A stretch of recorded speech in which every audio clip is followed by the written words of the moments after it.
The Blackwood estate, perched on the jagged cliffs of the Oregon coast, was often described by architectural magazines as a fortress of modern glass. It was a marvel of minimalist design, a three-story monolith where luxury met absolute isolation. But on the morning of October 14, 2012, this architectural masterpiece became the site of one of the most baffling disappearances in American history. When the private security team arrived for a routine shift, they found the gates locked, the alarms active, and the breakfast table set for 4. Arthur Blackwood, a billionaire venture capitalist, his wife Lydia, and their 2 teenage children, Julian and Chloe, had vanished. There were no signs of a struggle, no blood, no forced entry. The security cameras showed no one leaving the perimeter. It was as if the house itself had swallowed them whole. For a decade, the case remained frozen. The media called them the ghosts of the coast. The investigation stalled because the logic of the crime didn't fit the physics of the building. How do 4 people vanish from a high-security bunker without tripping a single laser or appearing on a single frame of digital footage?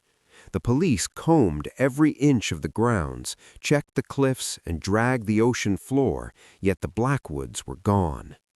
10 years later, the estate was purchased by a holding company with the intent of converting it into a private museum. Before the renovations could begin, they hired Marcus Thorne, a forensic architect specializing in historical structural anomalies.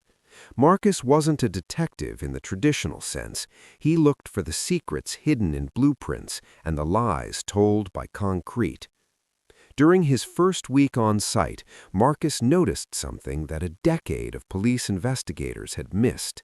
He was using a Leica RTC 360, a high-precision 3D laser scanner used to create digital twins of buildings.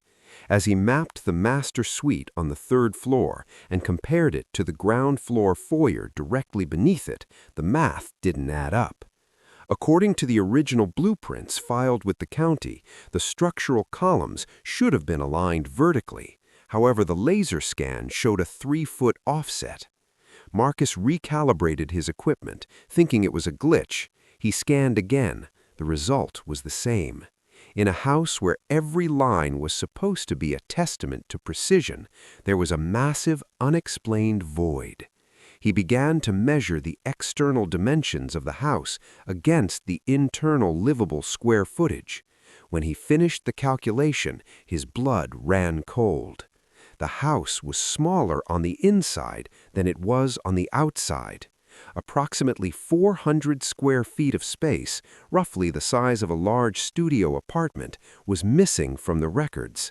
It wasn't just a closet or a crawl space.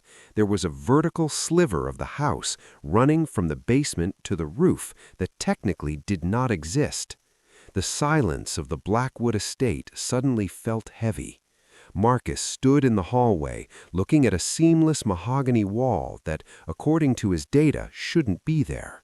He pressed his ear against the wood.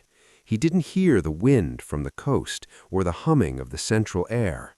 He heard a faint, rhythmic scratching, the sound of something or someone moving in the dark spaces between the rooms. The investigation was no longer about a disappearance. It was about a hidden architecture designed for a singular, terrifying purpose. As Marcus reached for a crowbar to peel back the first layer of the mahogany facade, he realized that the Blackwoods might not have left the house at all. They might have been right there, inches away from the investigators, behind the very walls they called home. The sound of the crowbar splintering the mahogany paneling echoed through the empty mansion like a gunshot. Marcus Thorne worked with a desperate precision, his breath hitching as the first gap opened. Behind the expensive wood and the soundproofing insulation, he didn't find the expected concrete or steel beams. Instead, he found a narrow vertical corridor, a vessel barely 20 inches wide, lined with dull industrial felt to dampen any sound. He shone his tactical light into the darkness.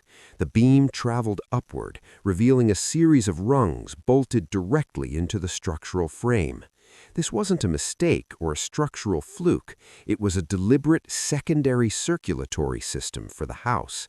As he stepped into the gap, the temperature dropped significantly. The air smelled of stale cedar and something metallic, like old copper. Marcus realized that the architect of this house, a man named Victor Vane, was a recluse who disappeared shortly after the Blackwood estate was completed. Vane was known for his total privacy philosophy, but this went beyond privacy.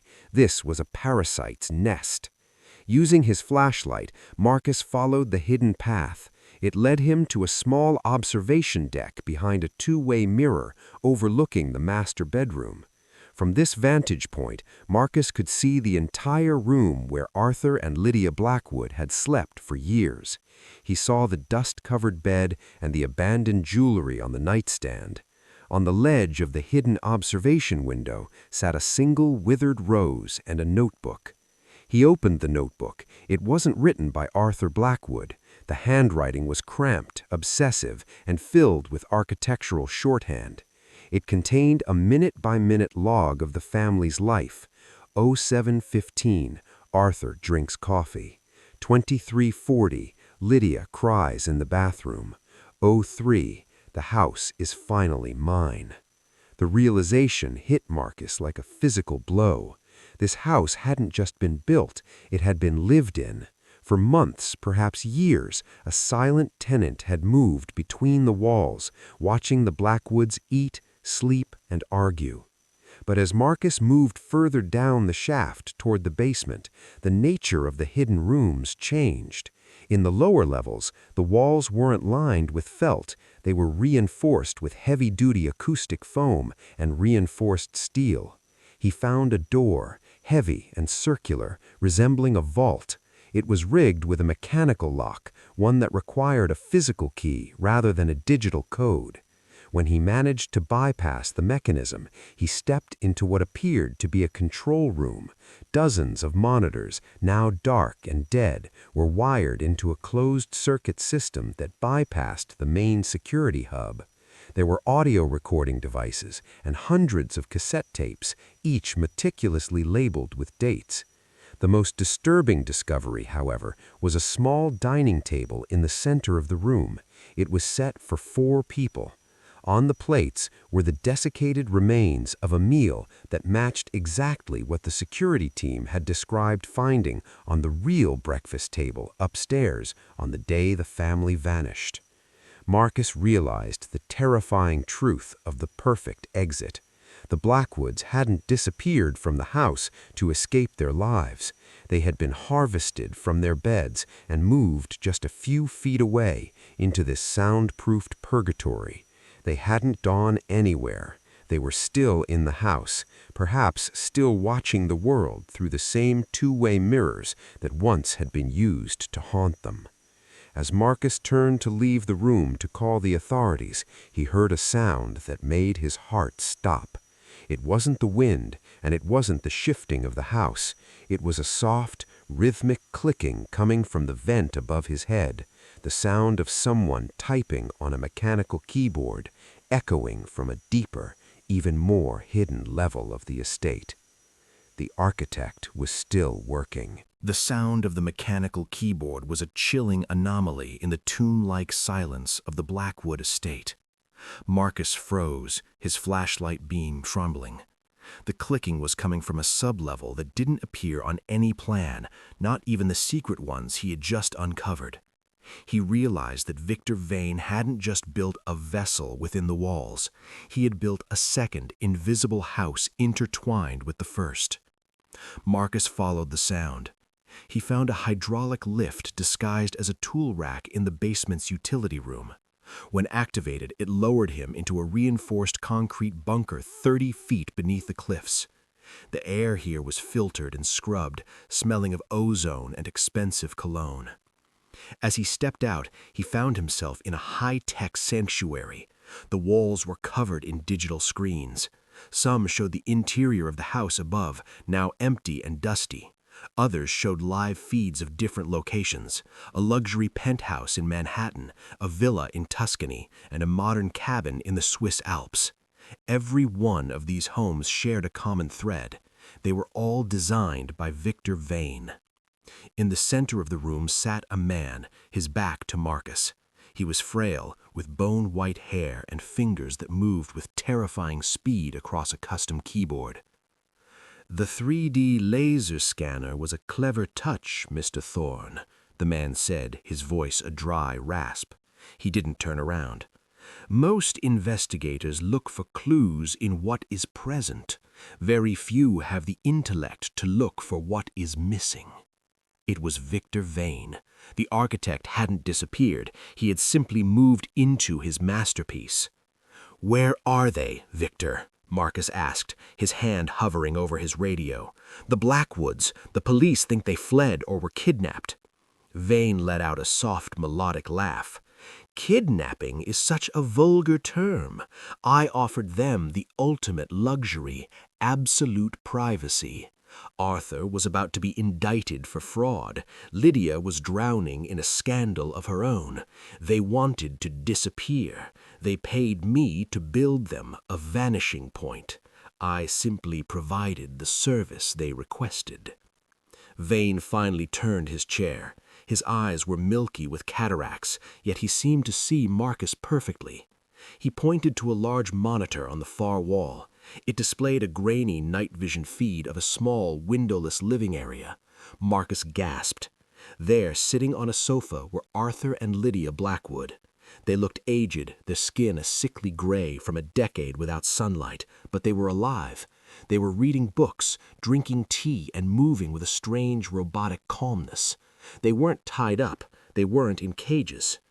"They've been here for 10 years?" Marcus whispered in horror. "Content, safe, forgotten," Vane replied. "They live in the negative space.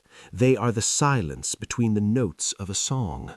But there is a problem, Marcus. The children. Julian and Chloe, they didn't share their parents' desire for total privacy.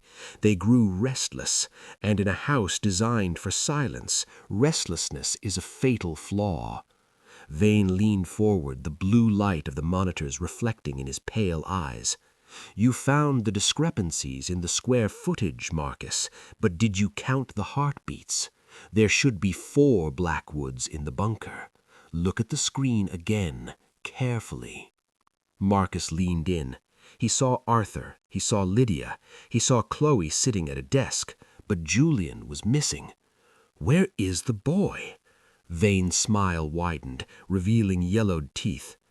"Julian decided to explore the veins of the house years ago.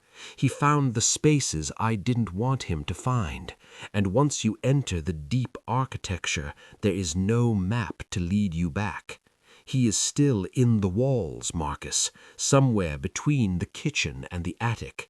He's been there for 3,000 days, and he's very, very hungry." Suddenly a heavy thud echoed from the ceiling above them, the sound of something heavy dragging itself across the floorboards of the main house. "Julian?" Marcus whispered, looking up at the reinforced concrete ceiling. Victor Vane didn't answer. He simply watched the monitors with a look of scientific detachment. On the screen, the elder Blackwoods didn't even look up from their books. They'd been conditioned by a decade of silence to ignore the anomalies of their prison. To them, the sounds in the walls were just the house breathing. "You have to let them out, Vane," Marcus commanded, drawing a heavy utility knife from his belt. "This is over. I've mapped the discrepancies. The police will be here within the hour." Vane chuckled, a sound like dry leaves skittering on pavement. "The police, my dear boy. Look at the signal bars on your radio. This bunker is a Faraday cage wrapped in 3 feet of lead-shielded concrete. You aren't calling anyone. And as for the Blackwoods, they don't want to leave. The world outside has declared them dead, their assets seized, their reputations buried. Out there they are ghosts. In here they are my guests." Suddenly, the lights in the bunker flickered. On the monitor, the night vision feed of the family's living area went black. A frantic scratching began to erupt from the walls of the bunker itself. "He knows you're here," Vane said, his voice dropping to a conspiratorial whisper. "Julian has become a master of the voids. He doesn't use doors anymore. He understands the geometry of the shadows. He's not a boy anymore, Marcus. He's an apex predator of the in-between spaces." A heavy vent cover in the corner of the room exploded outward, hitting the floor with a metallic clang. Marcus swung his light toward the dark opening. At first he saw nothing, then two eyes reflected the beam, wide, unblinking, and devoid of any human recognition. A pale, elongated hand with yellowed, overgrown nails gripped the edge of the duct. Julian Blackwood emerged, but he was a nightmare version of the teenager from the missing persons posters. His clothes were rags fused to his skin by years of filth.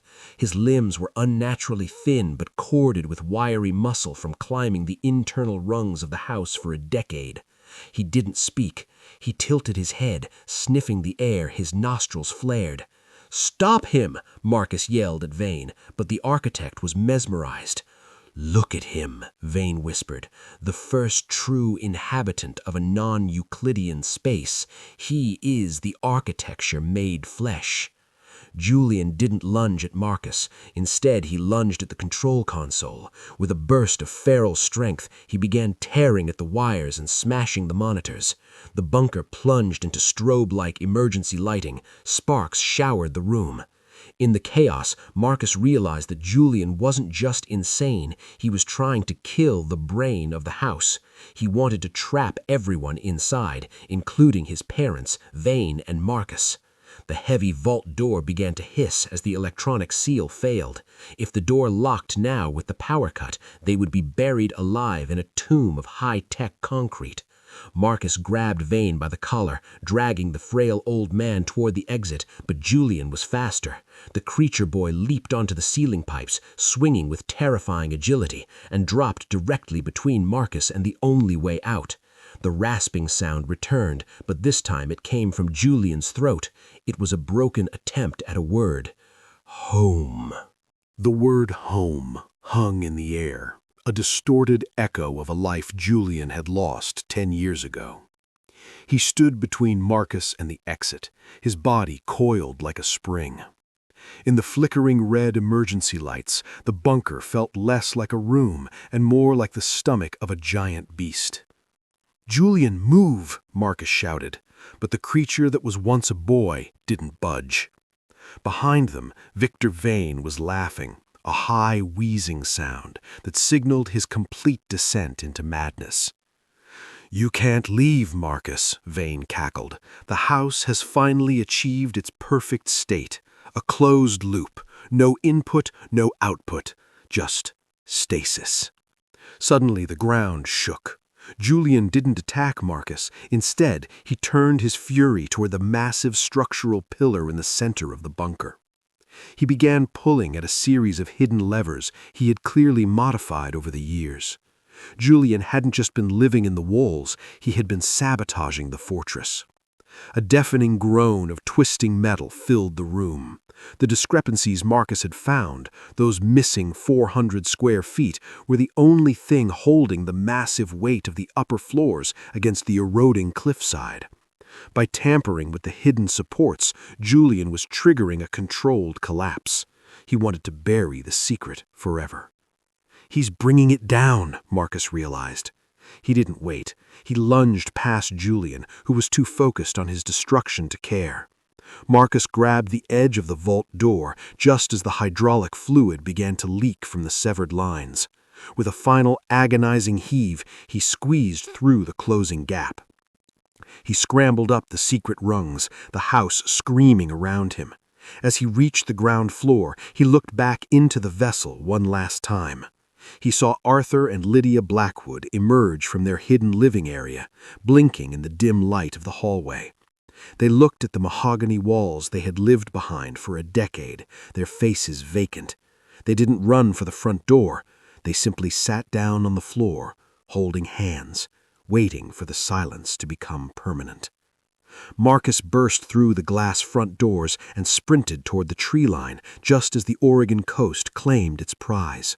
With a thunderous roar, a back half of the Blackwood estate, the half containing the secret voids, the bunker, and the family, slid off the cliff and vanished into the churning Pacific Ocean below.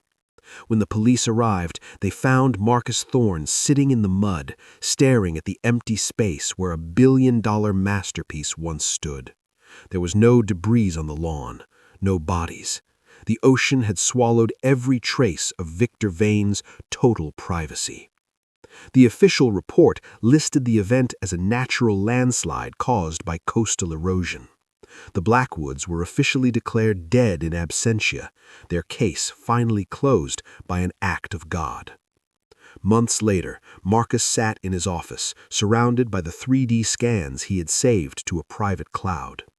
He spent his nights staring at the digital maps, looking at the 400 square feet of missing space.